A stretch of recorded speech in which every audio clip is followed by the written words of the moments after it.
सभी का स्वागत है। मैं हूं स्वाति रायना।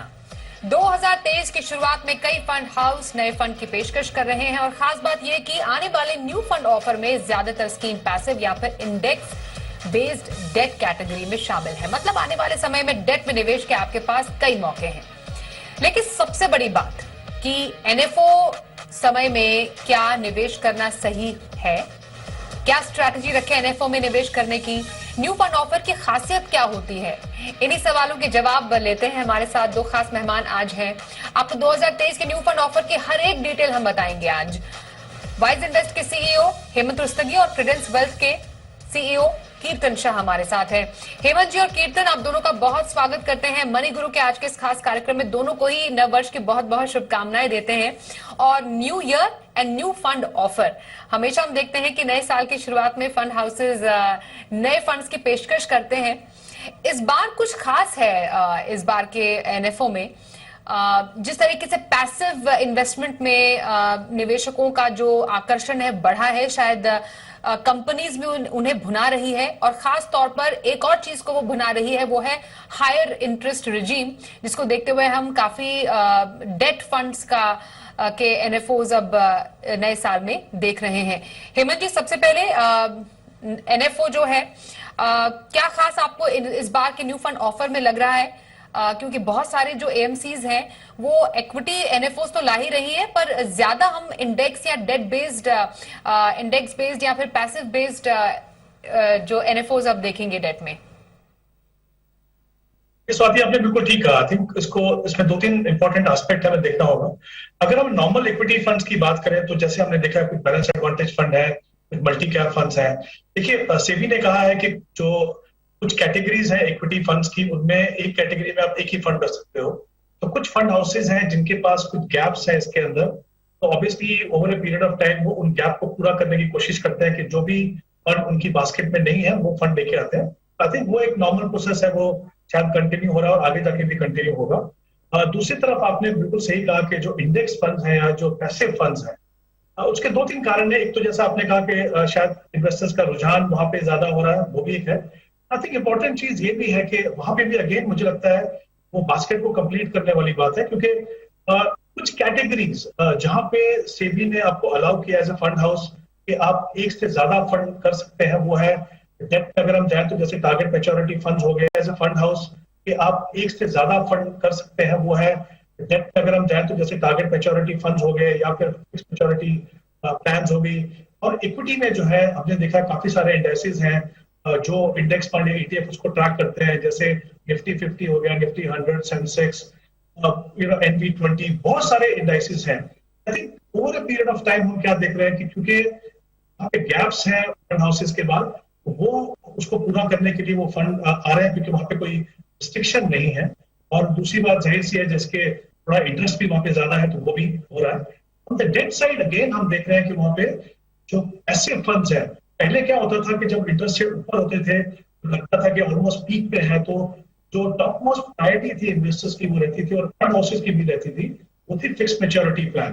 बट वो क्लोज एंड स्ट्रक्चर है, उसमें ऑब्वियसली इश्यूज हैं, उसमें लिक्विडिटी नहीं मिलती है। तो जो टारगेट मैच्योरिटी फंड्स हालांकि 2-3 साल पहले से शुरू थे, बट आई थिंक पिछले एक साल में हमने देखा कि काफी सारे फंड्स आए। और अगेन वहां पे भी आप देखते हैं कि जो पैसिवली मैनेज फंड्स हैं, चाहे वो निफ्टी एसडीएल को फॉलो करते हो या फिर पीएसयू बॉन्ड्स है या फिर जीसेक है, वहां पे भी काफी सारी वैरायटी है। तो आई थिंक क्योंकि इंटरेस्ट रेट पीक पे है और ये अच्छा समय है इन्वेस्टर्स के लिए पैसा लॉक करने के लिए एक इंडेक्स फंड में, तो इसी कारण से हम देख रहे हैं कि ये काफी सारे फंड इस कैटेगरी में आ रहे हैं।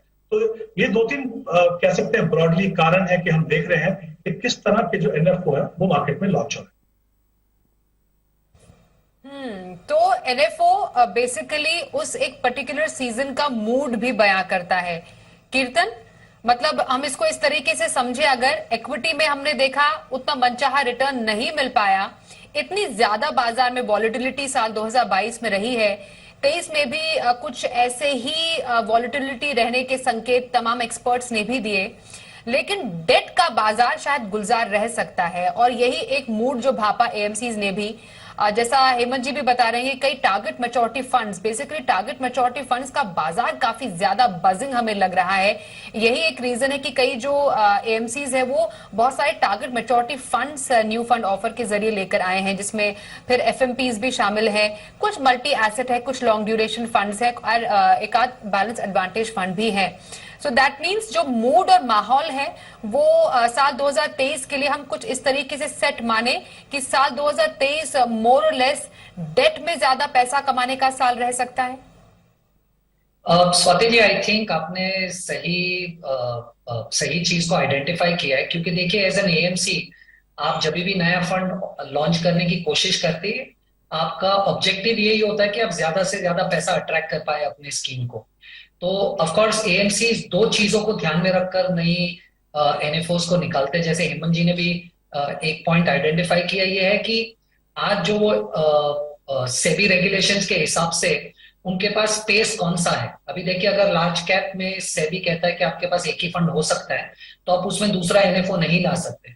पर मल्टी कैप एक ऐसी कैटेगरी है या मल्टी एसेट एक ऐसी कैटेगरी है जिसमें बहुत सारे एएमसीज हैं जिनके पास अभी भी एक फंड नहीं है जो सेबी ने अलाउ किया है।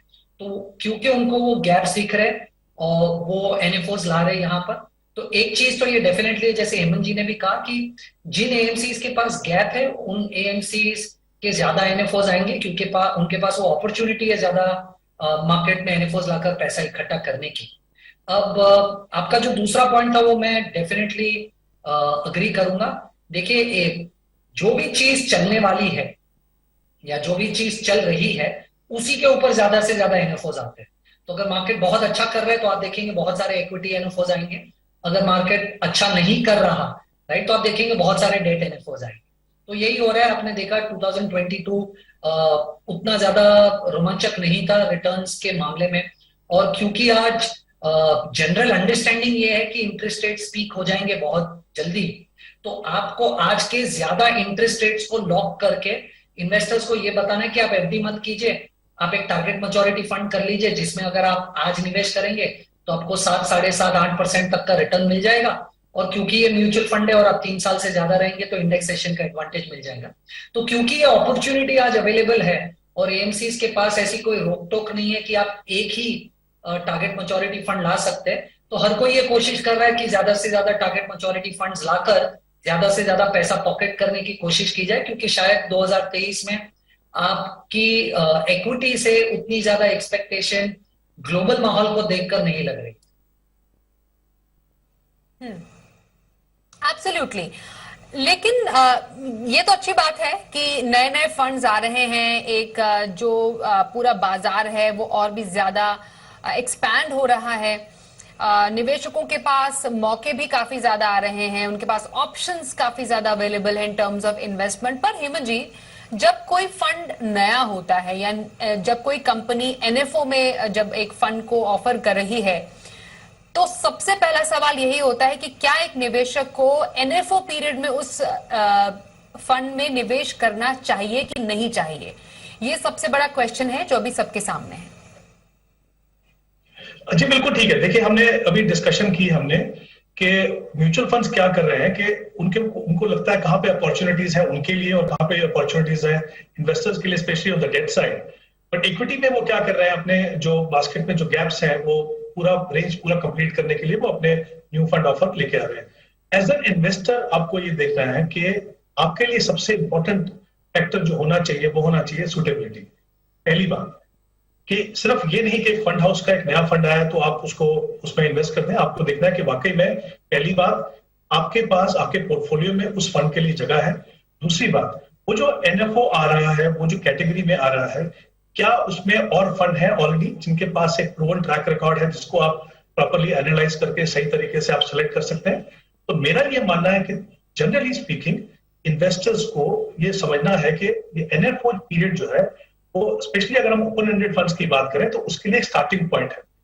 काफी बार हम क्या करते हैं, हमें लगता है कि वो शॉर्ट टर्म की अपॉर्चुनिटी है इन्वेस्ट करने की एट पार, वहां पे थोड़ा सा प्रॉब्लम होता है। तो आई थिंक पहली बात तो ये देखना है कि आपके पोर्टफोलियो में गैप है कि नहीं, क्या आपको उसकी जरूरत है, क्या वैसा ही फंड, जैसे हम बैलेंस एडवांटेज फंड की अगर बात करें तो बहुत सारे बैलेंस एडवांटेज फंड है जिनका काफी सालों का लंबा ट्रैक रिकॉर्ड है।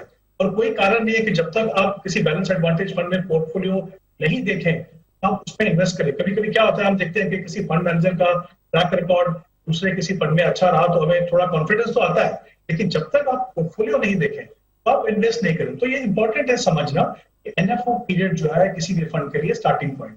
लेकिन कुछ कैटेगरीज ऐसी हैं जहां पे एनएफओ में इन्वेस्ट करने में कोई प्रॉब्लम नहीं है। हमने बात की जैसे पैसिवली मैनेज फंड्स हैं, ये बात सही है कि अगर किसी फंड का ट्रैक रिकॉर्ड है आप उसकी ट्रैकिंग एरर वगैरह देख सकते हो, पर जनरली स्पीकिंग क्योंकि अंडरलाइन सेम है तो फर्क नहीं पड़ता कि आप एनएफओ में डालें या बाद में डालें।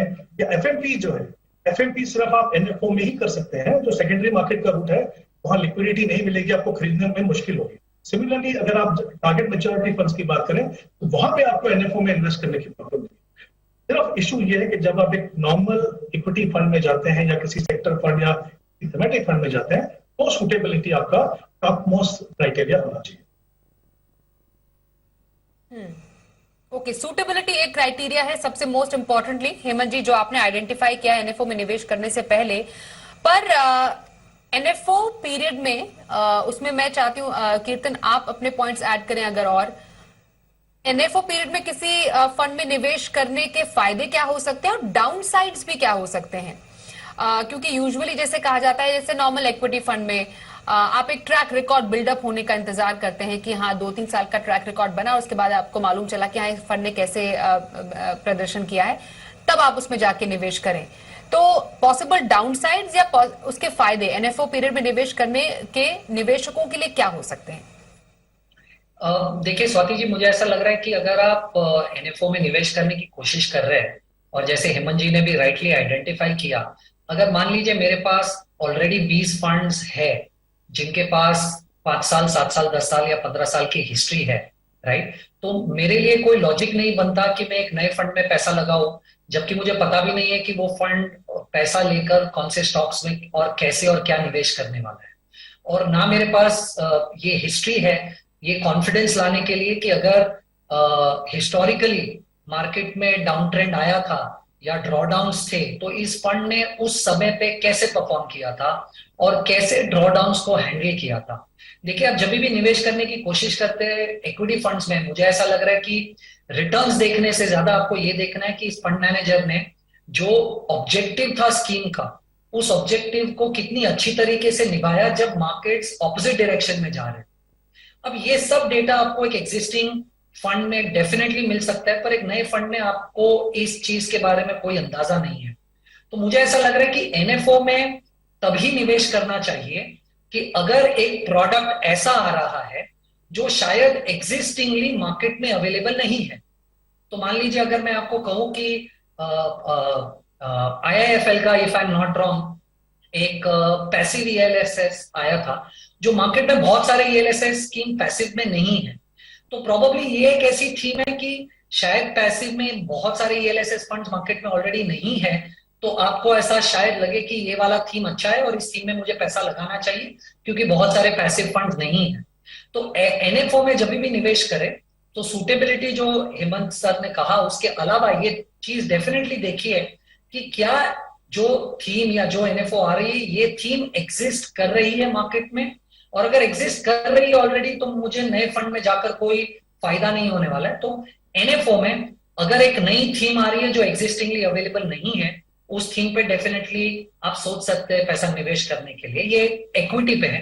पर अगर आप डेट की बात करें, मुझे ऐसा लग रहा है डेट में अगर आप एफएनपीज या टारगेट मैच्योरिटी फंड्स छोड़ दें तो डेट में मेरे हिसाब से आपको एनएफओस में बिल्कुल निवेश नहीं करना चाहिए, क्योंकि डेट में जितनी भी छोटी एयूएम वाली स्कीम्स होती है, यानी अगर आपका नया फंड है तो उसमें एयूएम कम होगा, बहुत मुश्किल होता है फंड मैनेजर को ये पैसा निवेश करके कॉन्सेंट्रेशन रिस्क को कम रखने के लिए।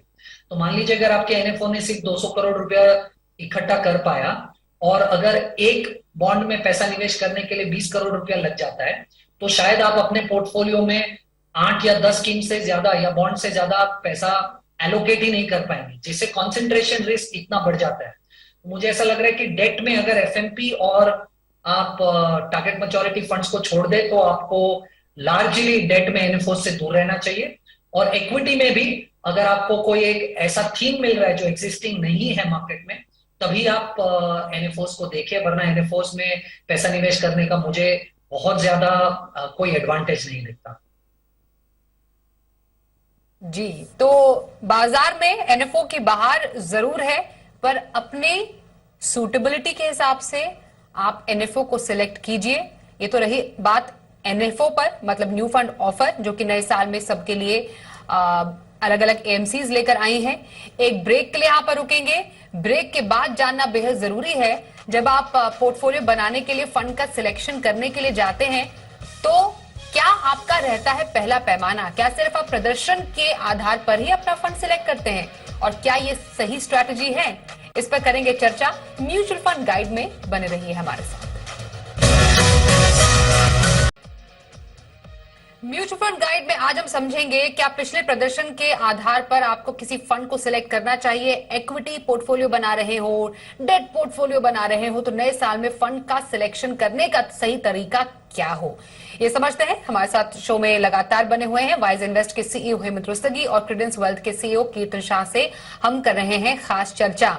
तो सबसे पहले हेमंत जी, जब भी फंड सिलेक्ट करने की बात आती है, जो निवेशक होते हैं या जो इनफैक्ट एक नया निवेशक भी है, वो तुरंत कोई ऑनलाइन साइट खोलते हैं और देखते हैं कि हाँ, इस फंड का पिछले प्रदर्शन क्या है और इस फंड के पिछले पास्ट परफॉर्मेंस क्या रहा है, उनको कंपेयर करके अपने लिए एक पोर्टफोलियो क्रिएट करते हैं। क्या ये definitely one of the parameter जरूर है, पर ये क्या सबसे इंपॉर्टेंट पैरामीटर है? देखिए स्वाति, बिल्कुल आपने सही कहा कि ये एक डेफिनेटली इंपॉर्टेंट पैरामीटर है, लेकिन ऐसा नहीं है कि ये सिर्फ इकलौता पैरामीटर होना चाहिए। अगर ऐसा होता तो फिर बहुत आसान होता। ये बात सही है कि हम हमेशा कहते हैं कि म्यूचुअल फंड एक बहुत ही सिंपल इन्वेस्टमेंट ऑप्शन है, उसमें इन्वेस्ट करना बहुत आसान है, लेकिन इतना भी आसान नहीं है कि आप ऑफ द शेल्फ कुछ भी अपने फंड उठाया, परफॉर्मेंस देखी और उसमें इन्वेस्ट कर दिया। उसके बहुत सारे पिटफॉल्स हैं, उसके बहुत सारे नुकसान है, स्पेशली जब आप शॉर्ट टर्म परफॉर्मेंस के ऊपर डिपेंड करते हैं। देखिए होता क्या है कि मार्केट में हमने देखा कि मार्केट के डिफरेंट सेगमेंट्स अलग अलग समय पे अलग तरीके से बिहेव करते हैं। तो एक ऐसा समय हो सकता है मार्केट में जब स्मॉल कैप, मिड कैप अच्छा कर रहे हैं, सेक्टर और थीमेटिक फंड भी अच्छा कर रहे हैं, स्पेशली जब मार्केट जो है राइजिंग मार्केट है। तो अगर आप सिर्फ परफॉर्मेंस देख के, शॉर्ट टर्म परफॉर्मेंस देख के जाएंगे, तो फिर आपका सारा पैसा जो है वो एग्रेसिव फंड्स में होगा, तो जो शायद फाइनेंशियली और साइकोलॉजिकली वो आपके लिए बिल्कुल भी सही नहीं है लॉन्ग टर्म में।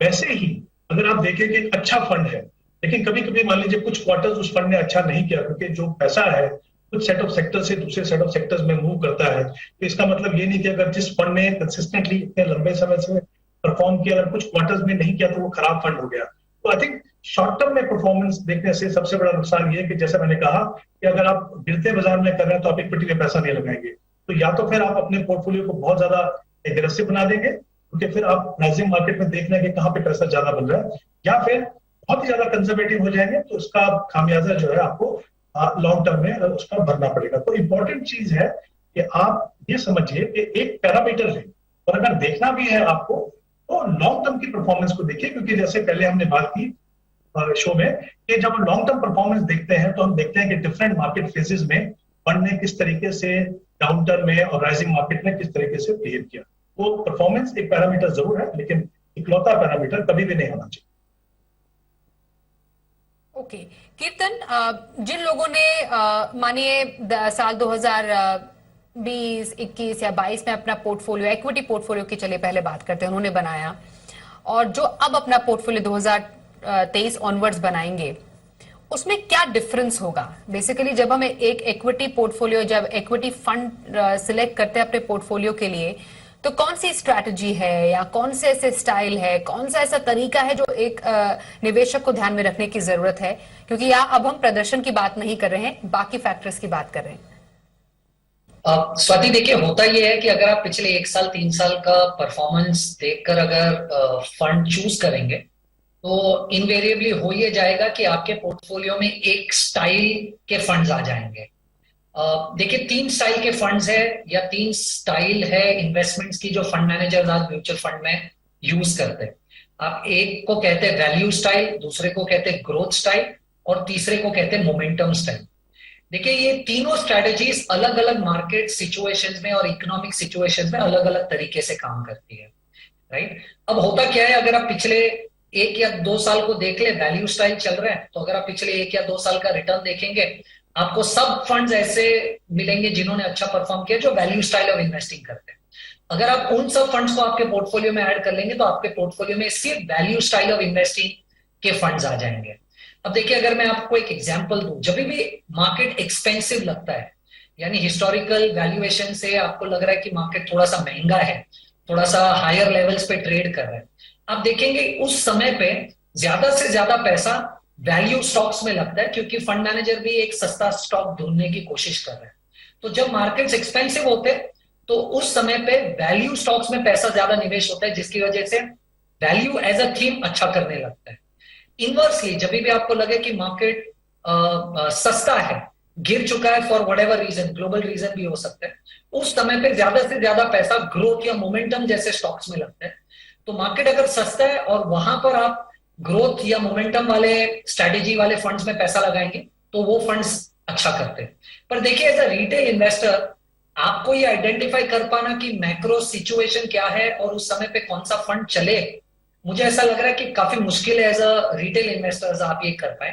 तो मुझे ऐसा लग रहा है कि एज अ रिटेल इन्वेस्टर आपको ध्यान ये रखना चाहिए कि जब भी आप इक्विटी पोर्टफोलियो बनाने की कोशिश कीजिए, value style of investing, growth style of investing और मोमेंटम स्टाइल ऑफ इन्वेस्टिंग, इन तीनों का अगर आप कॉम्बिनेशन कर लेंगे तो किसी भी मार्केट सिचुएशन में आपके पोर्टफोलियो को एक अच्छा बैलेंस मिल जाएगा।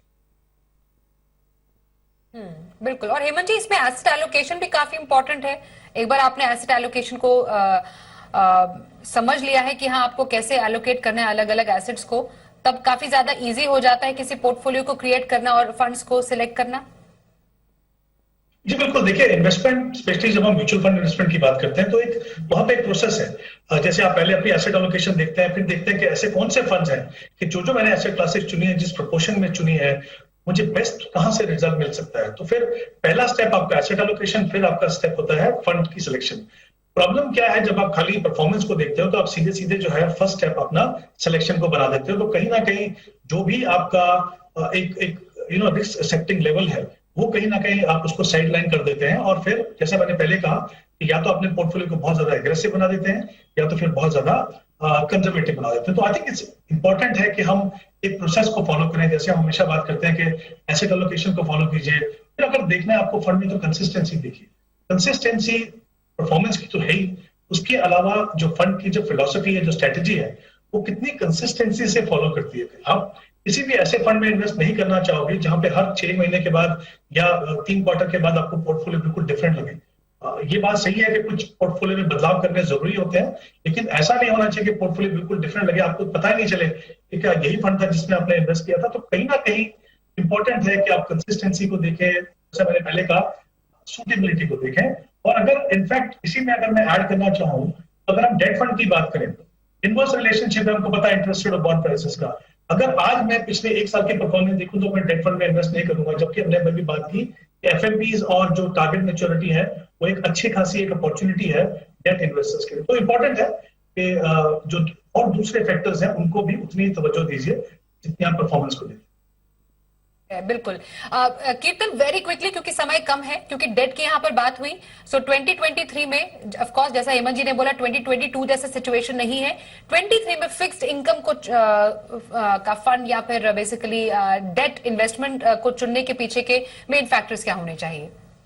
देखिए स्वाति जी, मुझे ऐसा लग रहा है और मेरा पर्सनल मानना है कि अगर आपके पास 3 साल का इन्वेस्टमेंट होराइजन है आज से, तो सबसे पहले तो टारगेट मैच्योरिटी फंड्स एक बहुत अच्छा ऑप्शन है। पर अगर आप एक थोड़े से अग्रेसिव इन्वेस्टर है तो मुझे ऐसा लग रहा है मीडियम टर्म और लॉन्ग ड्यूरेशन फंड्स में पैसा निवेश कीजिए। क्योंकि होगा ये कि मुझे ऐसा लग रहा है कि इंटरेस्ट रेट्स यहाँ पर पीक हो चुके हैं, शायद एक और रेपो रेट हाइक होगा, उससे ज्यादा नहीं होगा। पर उसकी वजह से एक आप पीक पे आ जाएंगे अपने इंटरेस्ट रेट्स पे या यील्ड्स पे। तो वो आज अगर लॉन्ग ड्यूरेशन या मीडियम ड्यूरेशन में आप पैसा लगाएंगे तो वो आप लॉक कर लेंगे, और जैसे ही इंटरेस्ट रेट्स नीचे जाना चालू करते हैं या यील्ड्स नीचे जाना चालू करते हैं, आपको इन्हीं फंड्स में ज्यादा कैपिटल गेन्स मिलने की संभावना है। तो मुझे ऐसा लग रहा है कि अगर आप थोड़े से मॉडरेट या अग्रेसिव इन्वेस्टर हैं तो आज 3 साल के नजरिए से मीडियम और लॉन्ग ड्यूरेशन फंड्स मेरे हिसाब से एक बहुत अच्छा मौका है फिक्स इनकम में निवेश करने।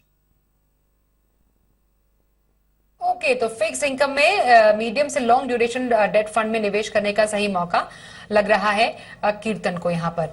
चलिए, ये तो हमने आज बात की कैसे फंड चुने, कैसे पोर्टफोलियो बनाए, नए साल में फंड चुनने का सही पैमाना क्या हो, और इस चर्चा में शामिल होने के लिए आप दोनों ही खास मेहमानों का बहुत धन्यवाद करेंगे, हेमंत जी और कीर्तन। Thank you so much. Money गुरु में आज के लिए बस इतना ही, रुकते हैं ब्रेक के लिए। देखते रहिए जी बिजनेस।